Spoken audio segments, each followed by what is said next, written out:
Now, as Nigeria warms up for the election year in 2027, it's pertinent to take note of what went wrong in the previous elections to avoid a repeat in future polls. Now, to this end, Kimpact Development Initiative, an accountability group in collaboration with experts, have worked on a comprehensive and data-driven assessment of the electoral process called the Ballot Integrity Report. Now, this report focuses on the accuracy of election result management, transparency in result transmission, and overall electoral integrity. The team lead, KDI Bukola Idowu, stated that the discrepancies extended beyond individual polling stations to the final collation centers, where the total number of registered voters recorded was significantly different from INEC's pre-election figures. He also gave recommendations for future elections.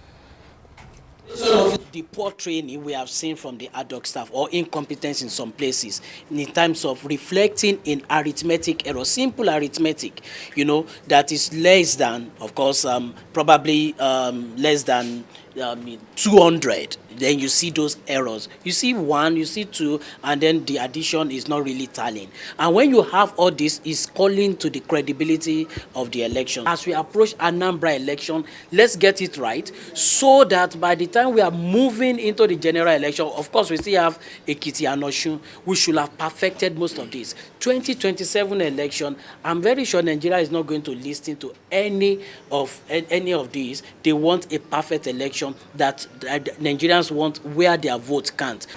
You cannot do such a large exercise without having some inconsistencies in numbers and so on and so forth. And that is why the new law, for example, makes it possible for INEC to review results declare within 7 days. Let's bring in the Executive Director of Kimpact Development Institute, Bukola Idowu. Thank you for joining us on Newsnight. Thank you. Quite an interesting report that you have there, looking back at, the things that could have gone wrong or that actually did go wrong in the previous elections and the way forward. Let's talk about the extent of the inconsistencies that you discovered in your report. So, thank you very much. I think election is a process, and it's like a chain. You start from the beginning and end at the end, and all of them are linked together. So from when you have announcement of election, into campaign, into mobilization, into procurement, into logistics, into education, and then the actual voting, and then you now have what we call result management. And after the result management, we now talk about the declaration. Then, interestingly, the last set that we often neglect is just the judiciary. Right. So, which is also a part of the electoral process. However, this short chain I just mentioned now, you can have it good, and at the end of the day, when you get to the result management, you mess up everything you have done. And what we have done is to look back into the Edo and Ondo election, and then look at the data, the result INEC declare.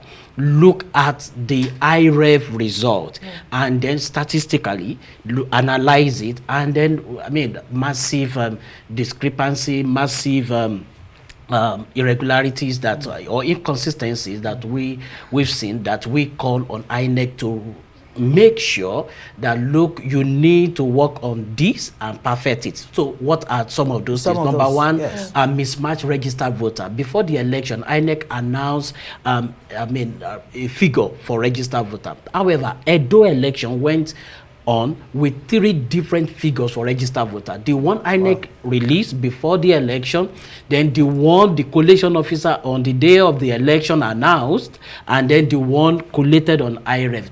3 different figures. And you don't do election like that. You don't go and have election with 3 different figures of registered voter, because the implication is that which one are you going to rely on to say this is the margin of lead? Which one are you going to rely on to say this is what you have? And at the same time, we even have what INEC released and what the ad hoc officers or the election officer were writing on Form EC8A were totally different. So So in some polling units, you have where you maybe you have the registered voter to be like about 200, and by the time the man is writing it, is already putting 280.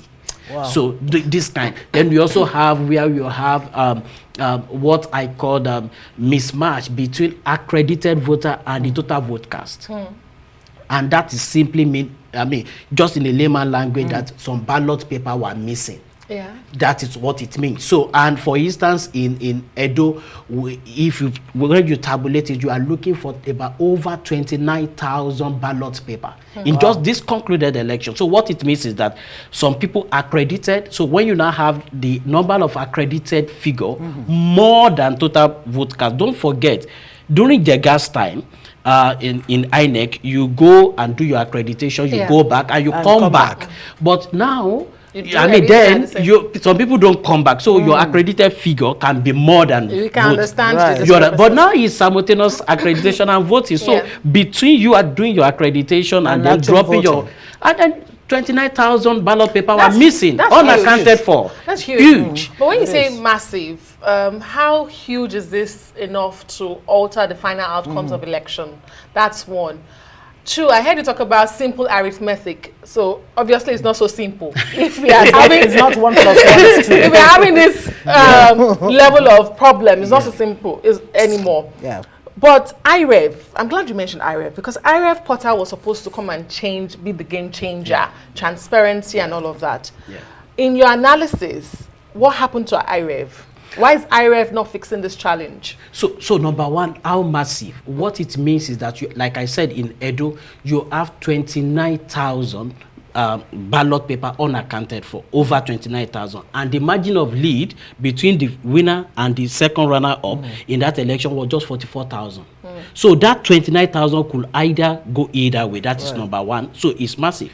Then number two is there are cases of overvoting. In fact, when you tabulate it, you have in Edo about 400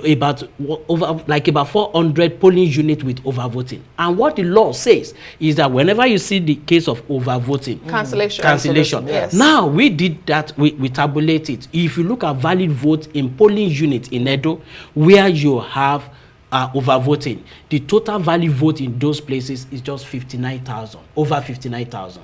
So now look at that. 59,000, take it out. That election wouldn't have been a conclusive election. But so that is exactly what we talked about. Again, when it comes to the impact of IREV, yes, you see, IREV is supposed to be a game changer. And in fact, when IREV was introduced in 2020, because what we did was to go to IREV of 2020, scrape the data of Edo, and then compare, and then Ondo for 2020 and compare with 2024. In fact, we're supposed to, for the first time when they were using IREV in Edo in 2020, we're supposed to have, a teething problem. Yeah. However, what we saw, for instance now, in Edo, in 2020, one of these registered voters mismatch. In 2020, the total number of registered voter mismatch was 152. Wow. Now, in 2024, it increased. The same thing for overvoting on IREV, the same thing for unaccounted ballot. Everything just increased. Meanwhile, in Ondo, it dropped. It dropped. So what it means is that, look, something is not tallying, because the same IREV you use in Edo is the same IREV you use in Ondo.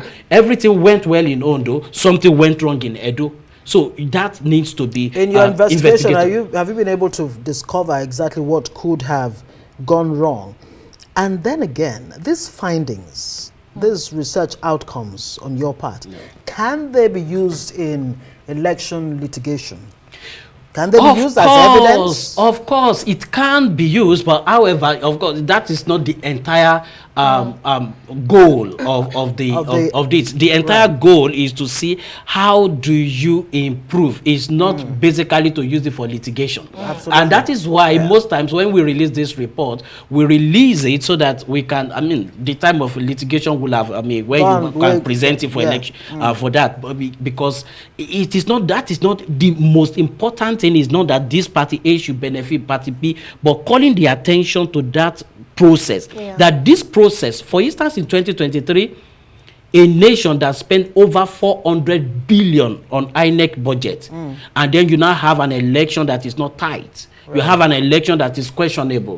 Then, so what do we have to do? We have to research. We have to see what is wrong, and then improve on it. But so do you relate this with the electoral umpire? Of course, today how do they respond to? For instance, today they were at the public presentation we made, and they took note, and then while we were having a conversation, they are taking this back to the commission to see what they are going to do. And that is for the first time we release this, we have to sit with INEC and say, look, this is what we saw in Kogi Imo Bayelsa. In fact, what we saw in Kogi Imo Bayelsa was very, very alarming. But one thing I need to say is this.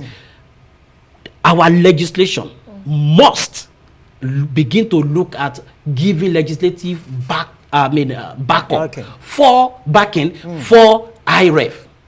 Until you have that, it just become like a research tool for INEC, and that is why they can even disown the result they put there. Very quickly, as we wrap up, you've talked about INEC, which is the electoral body, being there today at your recommendation, but do you have recommendations for political parties and other civil society groups that monitor elections? Oh, yes. So the number one thing we need to begin to look for civil society is that, look, elections, we need to now begin to see the technicality around election.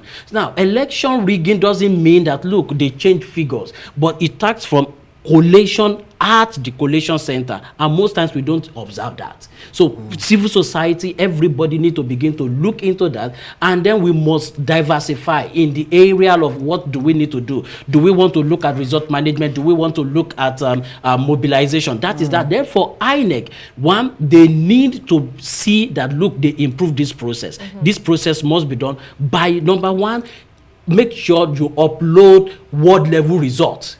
And when there are cancellation, let it be. Because on IREV, you have like about 22 Form EC40G that talk about cancellation, but none of them, was accounted for at the final ballot. So that means that election did not hold in some places. At the same time, it was counted at the final ballot. And then the last one, which is the political party, very, very key. The political party need to get their act right, because if you cannot have internal democracy and then you want to go into election and begin to scheme on how to rig, how to bypass, beavers, how to bypass the election, how to say, oh, whatever the ballot cannot give me, the court can give me. So you, instead of you to campaign to people, you are making budget for the court. It's not going to work well for our democracy, because at the end of the day, it's going to be whoever have the money begin to win, go to court. Very well said. Bukola Idowu, thank you very much for joining us. Executive Director, Kimpact Development Institute. Well done with your job.